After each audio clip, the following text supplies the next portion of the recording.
सब ज्ञान और दर्शन की बड़ी बड़ी बातें कर रहे हैं। इधर गुरुदेव, उधर महाराज जनक, परंतु भैया की आंतरिक दशा पर किसी का ध्यान नहीं जाता। यह समय ज्ञान और दर्शन का नहीं, संवेदना का है। परंतु कोरी संवेदना से क्या होगा जब तक उसके साथ मार्गदर्शन न हो। दिशाहीन संवेदना से कर्मपद तो नहीं बनते। कर्मपद कौन बनाता है आर्य सुमंत? ये सब तर्क की बातें हैं। पथ तो होनी के हाथ में है। जैसे सहसा एक भूकंप आ जाने से सारे मार्ग और पथ धरती में समा जाते हैं, उस समय दर्शन और ज्ञान का क्या लाभ? तभी तो लाभ है जब भूचाल में सारे रास्ते और मार्ग मिट जाते हैं तो फिर से नए मार्ग और पथ बनाने होते हैं। जो उस भूचाल से बच जाते हैं उन्हें जीवन की नई आशा का प्रकाश देना होता है। उस समय धर्म और ज्ञान ही नया कर्म पथ बनाता है। नहीं यार सुमंत्र, नहीं। जब होनी का भूचाल आता है तो ज्ञान और धर्म सब रखा रह जाता है। हां, यदि मनुष्य होनी को जान ले तो क्या कर लेगा? क्या वो होनी को बदल देगा? लक्ष्मण, होनी को कोई नहीं बदल सकता। सबको होनी के आगे अपना मस्तक झुकाना पड़ता है। ठीक है, मैं भी यही कहता हूं कि होनी के आगे चुपचाप सर झुका देना चाहिए। और सर झुकाकर सारा जीवन वहीं बैठे रहना चाहिए। भूचाल के पश्चात मनुष्य किसी दिशा में किसी रास्ते पर तो चलेगा। यहीं पर उसे शास्त्र और दर्शन की आवश्यकता पड़ती है, जो उसे यह बताए कि इस अवस्था में उसका धर्म क्या है और उसका रास्ता किधर है। परंतु वह रास्ता सोचने की सुध किसमें होगी? होने की चोट इतनी अकस्मात और कठोर होती है कि मनुष्य का होश स्थिर नहीं रहता। या तो वह जड़वत हो जाता है या पागल। तभी तो गुरु की आवश्यकता है, क्योंकि गुरु न तो बेहोश होता है न पागल होता है। गुरु का ज्ञान हर अवस्था में स्थिर रहता है। यदि गुरु को इतना ही ज्ञान होता है तो होने से पहले उसका उपचार क्यों नहीं कर लेते? भाभी के वन जाने से एक दिन पहले तक यह जीवन सुख और स्मृति से भरा हुआ था। फिर अचानक जैसे एक बिजली गिरी और एक ही रात में सब कुछ हो गया। यदि गुरु को उसका पता होता तो गुरु क्या कर लेते? यही तो मैं पूछ रहा हूं। लक्ष्मण, जिन्हें पता होता है वो होनी के मामले में हस्तक्षेप नहीं करते।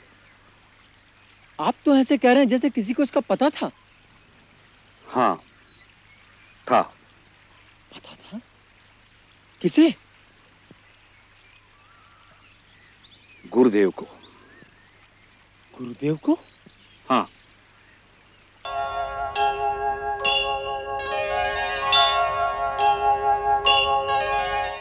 जब श्री राम को वनवास हुआ, गुरुदेव को पता था। सीता को वनवास होगा, वो भी गुरुदेव को पता था। स्वयं स्वर्गवासी महाराज दशरथ भी इन घटनाओं को जानते थे। क्या पिताश्री जानते थे कि क्या कह रहे हैं आप? आपको इसका ज्ञान कैसे? क्योंकि जब महाराज दशरथ को यह बताया गया था तो उस समय मैं भी वहां उपस्थित था। कहां पर? गुरुदेव महर्षि वशिष्ठ के आश्रम में। एक बार महाराज दशरथ गुरु के आश्रम में पधारे थे। उस समय वहां पर परम तेजस्वी महर्षि अत्रि पुत्र महामुनि दुर्वासा वहां ठहरे हुए थे। सायंकाल की गोष्ठ में महाराज ने उनसे पूछा, भगवान, आप तो त्रिकालदर्शी हैं। मुझ पर प्रसन्न होकर यह बताने की कृपा करें कि मेरा वंश कितने समय तक चलेगा। मेरे राम का भविष्य कितना उज्जवल है।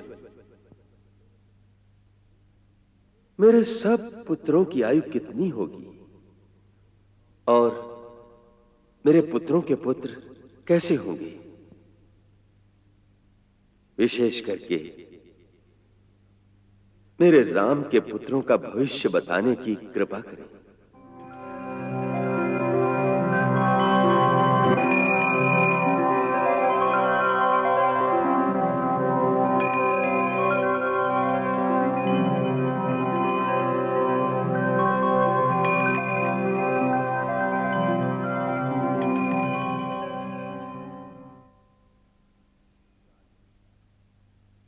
राजन, आपके सारे पुत्र दीर्घजीवी हैं। सबके घर उत्तम संतान होगी, जिसमें कई नए नए राजवंश स्थापित होंगे। आपने विशेषतः राम की बात पूछी है, तो सुनिए। राम का भविष्य अधिक सुखमय नहीं है। वो अपनी युवावस्था में ही राजसुख से वंचित होकर पत्नी सहित 14 वर्ष वन में रहेंगे।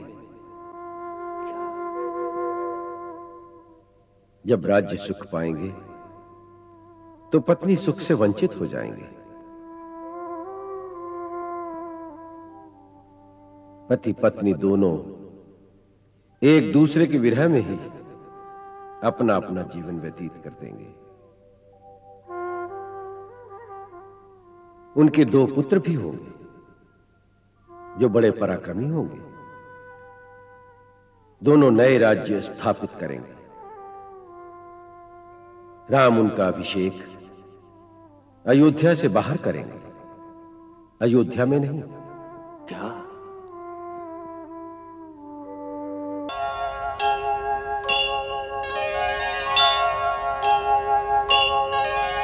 मुनिवर,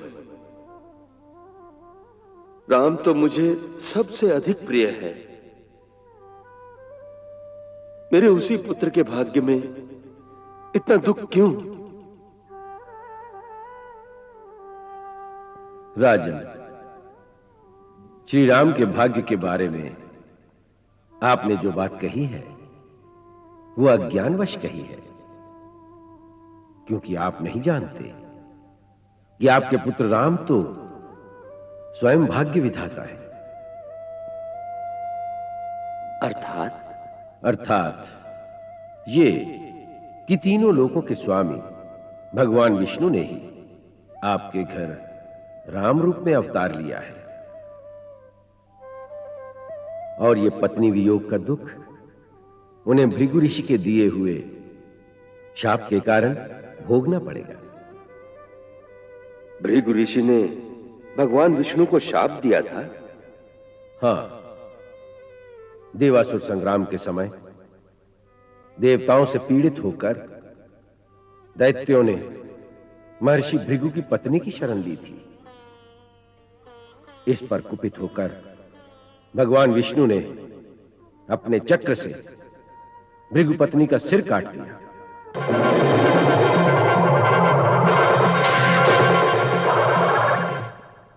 इस पर भार्गव वंश के प्रवर्तक महर्षि भृगु ने भगवान विष्णु को श्राप दिया। जनार्दन, मेरी पत्नी वध के योग्य नहीं थी, परंतु आपने क्रोध के वशीभूत होकर उसका वध किया है।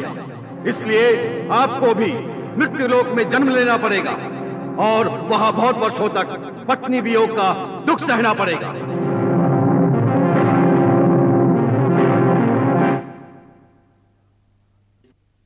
तत्पश्चात महाराज दशरथ ने मुझे शपथ देकर कहा था कि ये बात राम, लक्ष्मण, भरत, शत्रुघ्न को कभी न कहना। इसीलिए आज तक मैंने ये बात सदा गोपनीय रखी थी। ऐसी विचित्र बात सुनकर मन में कई प्रकार के प्रश्न उठते हैं। यदि आपको ये सब पता है तो फिर भी हम इस प्रकार दुखी क्यों होते हैं? तुम्हारे वनवास जाने पर मैं इतना विवल क्यों हो गया था? ऐसे ऐसे कई प्रश्न मेरे मन में भी उठते हैं, पर उनका उत्तर मुझे नहीं मिलता। ऐसा लगता है कि हम साधारण प्राणी माया के जाल में ऐसे फंसे हुए हैं कि उनमें से बच के निकलना संभव नहीं है। श्री राम को देखो, स्वयं भगवान विष्णु के अवतार हैं। फिर भी जब नर रूप धारण किया है तो अपने आप को संपूर्णता माया के अधीन कर दिया है। उसी प्रकार दुखी होते हैं, विवल होते हैं, फिर हमारी क्या गिनती है लक्ष्मण?